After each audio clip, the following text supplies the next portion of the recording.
ริษัทไฟฟ้าน้ำเงียบหนึ่งได้ถูกสร้างตั้งขึ้นโดย3หุ้นคือบริษัทคันไซการไฟฟ้าแห่งประเทศญี่ปุ่น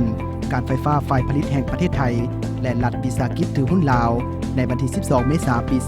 2013 เพื่อพัฒนาสนองทุนก่อสร้างครอบครองและดำเนินโครงการเขื่อนไฟฟ้าน้ำเงียบหนึ่งบริษัทมีสำนักงานใหญ่ตั้งอยู่นครหลวงเวียงจันทน์ประกอบมีห้องการและที่พักภาคสนามอยู่เมืองบริคันแขวงบริคำไซสาธารณรัฐประชาธิปไตยประชาชนลาวซึ่งแม่นที่ตั้งของโครงการนอกจากนี้ก็ยังมีห้องการขนาดน้อยที่แขวงบริคำไซและแขวงเสสมบูรณ์เพื่อบริหารเวียกงานด้านสังคมและสิ่งแวดล้อมของโครงการไฟฟ้าน้ำเงียบหนึ่งแม่นโครงการเขื่อนแบบอ่างกักน้ำที่มีขีดความสามารถในการผลิตไฟฟ้า290 เมกะวัตต์และพร้อมดำเนินการก่อสร้างอยู่แขวงบริคำไซและแขวงเสสมบูรณ์โดยภายใต้การบริหารงานของบริษัทไฟฟ้าน้ำเงียบหนึ่งโครงการไฟฟ้าน้ำเงียบหนึ่งได้ถูกออกแบบมาเพื่อเก็บเกี่ยวท่าแห้งบ่มซ่อนของพลังงานอยู่ตอนกลางและตอนลุ่มของน้ำเงียบโดยการสร้างอ่างกักน้ำอยู่เบื้องลุ่มของหอมภูสูงสันที่แม่น้ำสายนี้ได้สร้างขึ้นโดยการไหลผ่านสายภูต่างๆน้ำที่ไหลผ่านจะสนองน้ำให้เฮือนจักรไฟฟ้าที่ตั้งอยู่ทางฝั่งซ้ายของเขื่อนที่มีหลวงสูง150 เมตรกระแสไฟฟ้า272 เมกะวัตต์ที่ผลิตโดยเฮือนจักรนี้จะส่งขายให้ประเทศไทยโดยผ่านสายส่งที่มีความยาว120 กิโลเมตรที่ดึงจากโครงการไปยังสถานีสายส่งที่นาบงในบ่อนนี้กระแสไฟฟ้า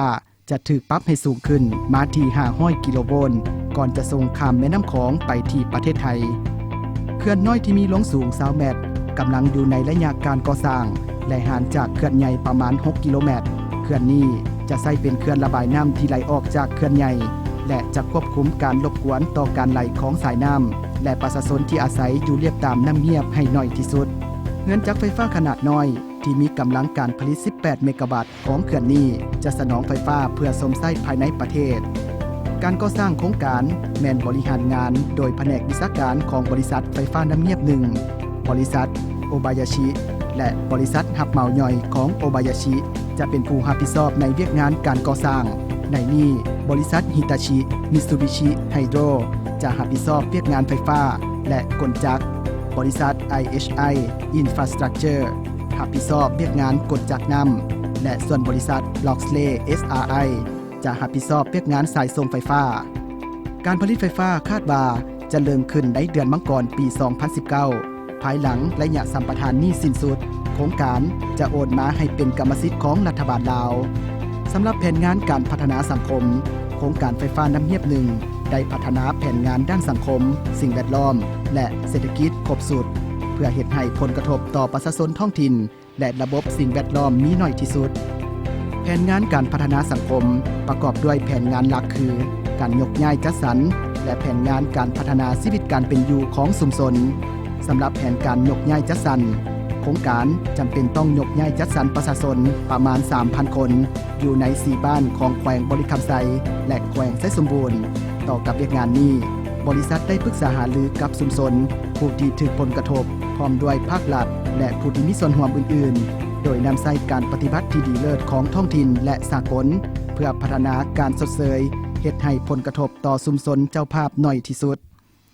ส่วนหนึ่งของโครงการชดเชยโครงการกำลังเฮ็ดเวียกอย่างใกล้ชิดกับชุมชนและอำนาจการปกครองท้องถิ่นเพื่อสร้างเรือนที่มีคุณภาพดีพร้อมทั้งสิ่งอำนวยความสะดวกต่างๆสำหรับประชาชนที่จะย้ายไปพื้นที่จัดสรรใหม่ที่ตั้งอยู่ทางภาคตะวันตกของเขื่อนน้อยที่ห้วยสูบแขวงบริคำไซการยกย้ายและอย่าทำอิฐคาดว่าจะเริ่มขึ้นในปี 2016 และจะให้สำเร็จก่อนฤดูฝนปี 2017 ในแต่ละเรือนของหมู่บ้านจัดสรรประกอบมีส่วนครัวพื้นที่กสิกรรมอันรวมมีทงนาที่มีระบบชลประทานและสิ่งอำนวยความสะดวกสาธารณะต่างๆเช่นไฟฟ้าน้ำประปาสุขศาลาโรงเรียนตลาดบ่อนจอดรถเมล์และหนทางที่สามารถใช้ได้ตลอดปีภายใต้แผนงานการยกย้ายจัดสรรประชาชนที่ถูกผลกระทบจากโครงการสามารถเลือกที่จะยกย้ายมาที่บ้านจัดสรรใหม่ที่สนองโดยโครงการหรือเลือกเอาค่าชดเชยทั้งหมดและยกย้ายไปบ่อนอื่นด้วยตนเองบนพื้นฐานแผนรองรับความอยู่รอดภายหลังที่ได้ยกย้ายสำหรับแผนงานด้านการพัฒนาชีวิตการเป็นอยู่ของประชาชน เพื่อเป็นการรับประกันเสบียงอาหารและเพิ่มรายรับของประชาชนที่ถูกผลกระทบจากโครงการบริษัทได้เฮ็ดเวียกอย่างใกล้ชิดกับอำนาจการปกครองและชุมชนท้องถิ่นเพื่อพัฒนาและจัดตั้งปฏิบัติแผนงานการพัฒนาชีวิตการเป็นอยู่ที่หลากหลายนับตั้งแต่โครงการได้เริ่มก่อสร้างในท้ายปี 2014 บริษัทได้สนองการฝึกอบรมและโอกาสทางด้านการพัฒนาอาชีพและทุนในเบื้องต้นจำนวนหนึ่งมาฮอดปัจจุบันประชาชนที่ถูกผลกระทบจากโครงการก็ได้เริ่มเลี้ยงปลาเลี้ยงกบสัตว์ปีกและปรับปรุงผลผลิตข้าวโดยผ่านวิธีการปลูกที่ดีและให้ผลผลิตสูงพร้อมทั้งได้ริเริ่มเครื่องหัตถกรรมจักสานและปลูกพืชอื่นๆที่สร้างรายรับเสริมน้ำอีกนอกจากนี้โครงการยังได้ฝึกอบรมให้พวกเขาเจ้ารู้วิธีการปรับปรุงผลผลิตและซอกหาตลาดปัจจุบันผักและซีนจำนวนหนึ่งที่ชุมชนผลิตได้ก็เริ่มขายให้บริษัทผู้รับเหมาของบริษัทและประชาชนท้องถิ่นนอกจากนี้โครงการก็ยังได้เริ่มสนองระบบน้ำสะอาดให้แก่ชุมชนที่จะยกย้ายและชุมชนเจ้าภาพ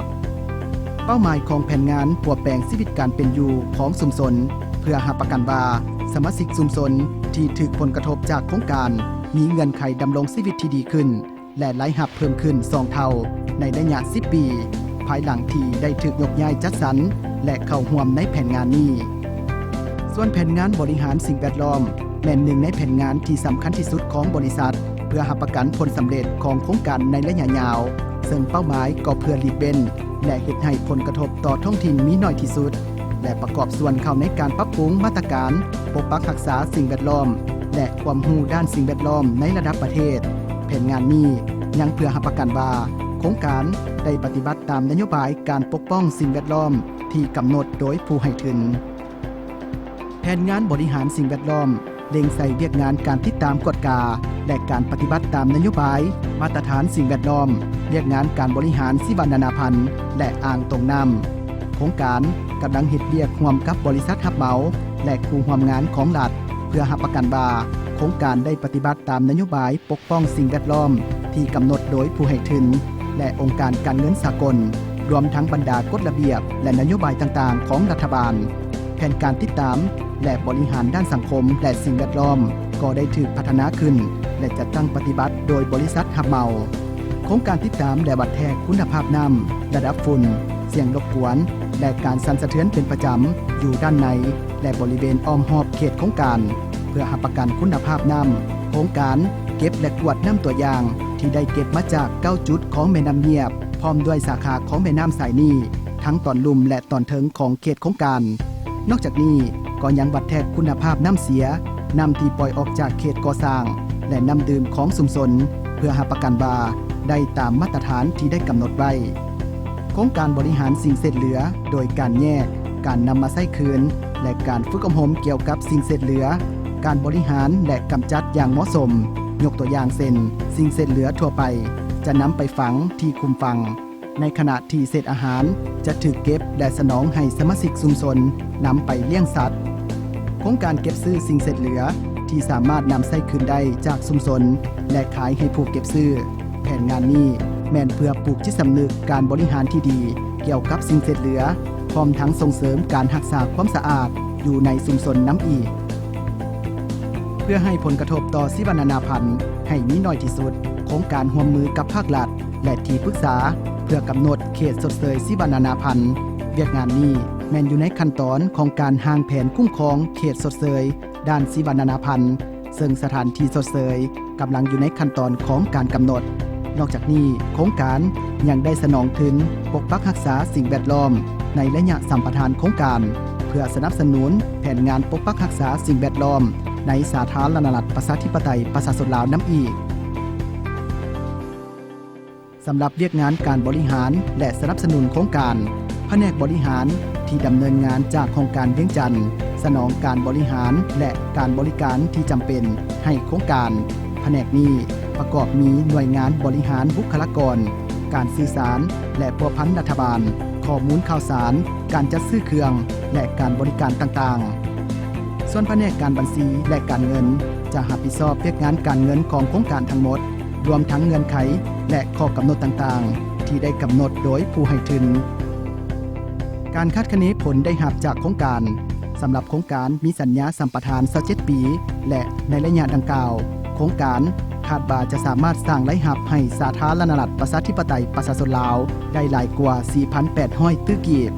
โดยผ่านภาษีพลังงานอากรต่างๆและเงินปันผลจ่ายให้รัฐวิสาหกิจถือหุ้นลาวซึ่งแม่นผู้ถือหุ้นของรัฐบาลนอกจากนี้สาธารณรัฐประชาธิปไตยประชาชนลาวคาดว่าจะได้รับผลประโยชน์ทั้งทางกงและทางอ้อมน้ำอีกโดยผ่านการสนองไฟฟ้าการจ้างงานคนลาวพื้นฐานโครงสร้างของชุมชนเช่นหนทางขัวผ่านการนำใช้สินค้าและการบริการที่สนองโดยคนลาวโครงการไฟฟ้าน้ำเงียบหนึ่งมุ่งมั่นในการช่วยลดผ่อนความทุกข์ยากและนำความเจริญรุ่งเรืองมาสู่ประชาชนในสาธารณรัฐประชาธิปไตยประชาชนลาว